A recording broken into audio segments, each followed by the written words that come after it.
Bem-vindo, Olimpianos, a mais um vídeo. Hoje vamos falar sobre o ego oculto e como libertar-se dele. Mas antes disso, já peço que deixe o like, se inscreva no canal, acione o sininho de notificações e compartilhe esse vídeo para que mais pessoas nos sigam rumo ao Monte Olimpo. Agora, sem mais enrolação, bora pro vídeo.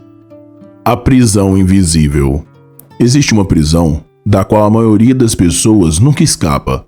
Uma prisão sem grades, sem celas, sem guardas. E paradoxalmente, o carcereiro é você mesmo. Desde o momento em que nascemos, começamos a construir uma imagem de quem acreditamos ser. Essa imagem é moldada por elogios, críticas, comparações e medos. É o nosso eu idealizado, um personagem que criamos para sermos aceitos, admirados, amados. Mas aqui está a verdade brutal. Esse personagem não é você. Ele é o ego, a máscara que usamos para sobreviver, mas que pouco a pouco toma o controle da nossa vida. O ego é como um vírus psicológico. Ele se infiltra na mente e te convence de que você é o centro do universo, que precisa ser melhor, mais bonito, mais inteligente, mais poderoso que os outros. Mas no fundo, ele te torna escravo da aprovação, da comparação e do medo. A confiança com que afirmo isso é alta, pois se baseia em conceitos universais, estudado por Carl Jung, Eckhart Tolle e Alan Watts, mestres que exploraram o inconsciente humano e o papel do ego na construção da identidade. A origem do ego. O ego nasce no instante em que uma criança aprende a dizer eu. Antes disso, há apenas a consciência pura, o estado de ser, livre de rótulos. Mas à medida que o mundo começa a nos nomear, você é inteligente, você é preguiçoso, você é bonito, você é feio, o eu verdadeiro vai sendo encoberto por camadas de identidade. O ego cresce da necessidade de ser alguém. E quanto mais alimentamos essa identidade, mais perdemos o contato com o que realmente somos. Imagine o ego como um espelho sujo. Ele reflete algo, mas de forma distorcida. Você acredita ver a si mesmo, mas está vendo apenas o reflexo manchado das opiniões, das expectativas e das feridas que acumulou ao longo da vida. É por isso que tantos vivem buscando provar seu valor, através do dinheiro, do corpo, da beleza, da fama, das curtidas, dos títulos. Mas nada disso satisfaz, porque o ego nunca se sacia, ele é um poço sem fundo. Como o ego controla você? O ego tem muitos disfarces, e o mais perigoso é o que se faz passar por virtude. Veja como ele atua silenciosamente. O ego do orgulho é aquele que precisa estar sempre certo. Ele não busca a verdade, busca vencer discussões. Mesmo quando erra, justifica. Mesmo quando fere, se vitimiza e vive da autoafirmação. O ego da vítima. Esse é o mais sorrateiro. Ele se alimenta da dor. Precisa sofrer para sentir-se importante. Cria narrativas de injustiça para manter o controle emocional sobre os outros. O ego espiritual. Esse é o mais traiçoeiro de todos. Ele te convence de que você é iluminado, mais evoluído, superior aos ignorantes. Mas isso é apenas o ego disfarçado de sabedoria. O ego é o mestre do disfarce. Ele se infiltra até mesmo nas tentativas de destruí-lo. E quanto mais você tenta lutar contra ele, mais ele se fortalece. Porque ele adora conflito. Ele sobrevive da sua resistência. É como uma sombra. Quanto mais você tenta fugir dela, mais ela te persegue. O jogo da comparação. Vivemos na era da comparação. Redes sociais transformaram a vida em uma vitrine e a autoestima em uma competição. O ego adora isso. Ele te faz comparar o seu bastidor com o palco dos outros. E quando você perde, ele te destrói com inveja. Mas quando você vence, ele te destrói com arrogância. Ambos os caminhos te levam à insatisfação. O ego precisa de contraste para existir. Ele só se define pelo que não é. Se todos fossem igual, o ego deixaria de existir. Por isso, ele cria separação. O eu e o outro, o melhor e o pior, o certo e o errado. Mas o eu verdadeiro não precisa se comparar, porque o eu verdadeiro ele não precisa provar. A ilusão do controle. O ego te convence de que você está no controle, mas na verdade, ele quem dirige a sua vida enquanto você dorme no banco do passageiro. Ele controla suas reações, sua raiva, seus medos.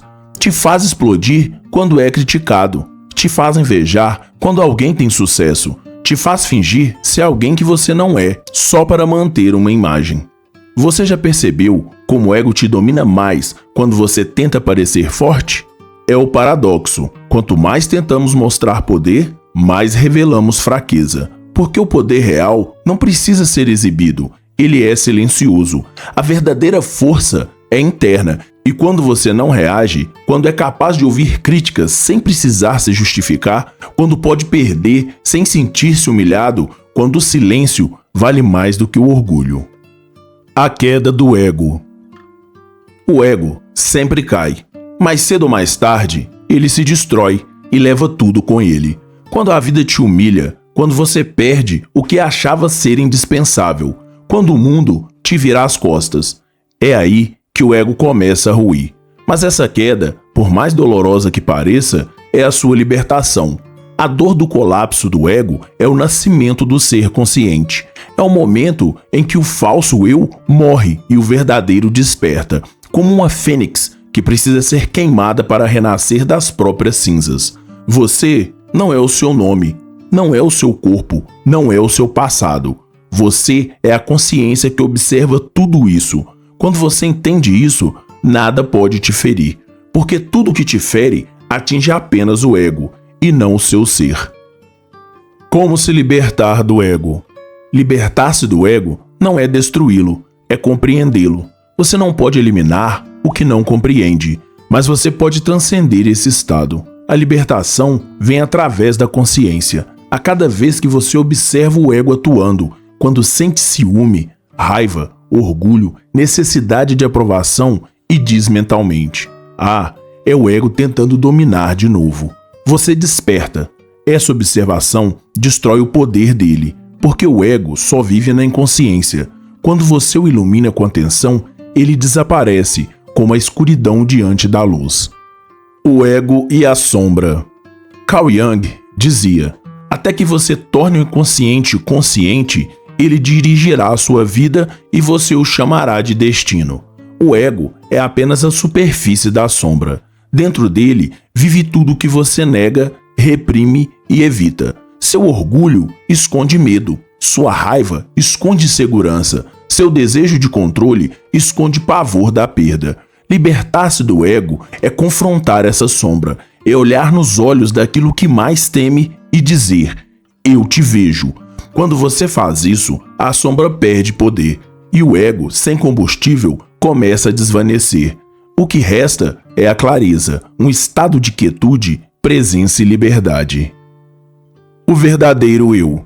Quando o ego cai, algo extraordinário acontece. Você descobre um eu que sempre esteve lá, silencioso, imutável, eterno. Esse eu não é uma ideia, é pura consciência. É o observador que presencia tudo, o nascimento e a morte, o riso e o choro, o sucesso e o fracasso, sem se perder em nenhum deles. Esse é o eu verdadeiro, o espírito, o ser. Ele não precisa provar nada, porque ele é tudo. Você se torna livre quando entende que não há nada a conquistar, apenas algo a lembrar. Lembrar quem você é por trás das máscaras. O caminho do guerreiro interior. O verdadeiro guerreiro não luta contra o mundo. Ele luta contra o ego que vive dentro dele. Essa é a batalha mais difícil e a única que realmente importa. Porque quando você vence a si mesmo, o mundo inteiro muda. As críticas não te abalam. As derrotas não te definem. As vitórias não te corrompem. Você age com poder, mas sem arrogância. Com firmeza, mas sem raiva, com presença, mas sem a necessidade de provar nada. Esse é o estado dos mestres, o estado dos que transcenderam a mente e voltaram ao centro, ao silêncio interior. A morte do ego e o renascimento do ser. No final das contas, O ego é apenas uma ilusão necessária, uma ferramenta para navegar o mundo. Mas, quando ele domina, você se perde. Quando reconhece, você desperta. A morte do ego não é o fim, é o recomeço. E no momento em que o ator deixa o palco e o observador desperta para a realidade, você deixa de ser o personagem da história e se torna autor dela. E nesse instante, tudo muda. A vida volta a fluir. A paz retorna. E o silêncio se torna o som mais belo do universo. Até a próxima, Olimpianos!